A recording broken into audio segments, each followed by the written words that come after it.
So hey guys, welcome to a new video. Today we're going to see how we'll install n8n in cloud. Because in my last video I taught you how to install n8n locally, but a lot of API calls require this HTTPS, that is SSL certificate, which local hosts don't have. So you'll have to switch to cloud at some point to run your workflows. Today I'll tell you how to install n8n in cloud.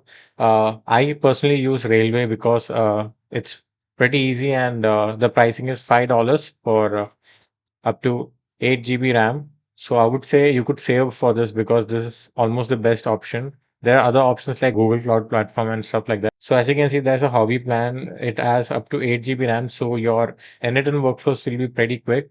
You don't have to worry about it. So you can get started and buy this plan. I've already bought it. So I'll show you how to make a new project.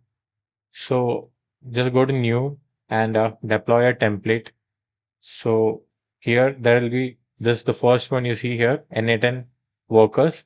Just deploy that and everything will be already here. You just have to click deploy. So when you click deploy, it will be deployed and this is what you see after installing. This will take some time to deploy everything together.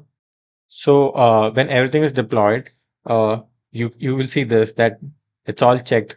And what you have to do is you have to click on the primary and just have to press control and click on this link here and now you have your n8n cloud you can use this and make a lot of workflows. You can make live workflows like this one. Here I'm calling an API from Telegram, which you can't do locally, but you can do it in the cloud. So when your training wheels are off, try to switch to cloud and make new automations.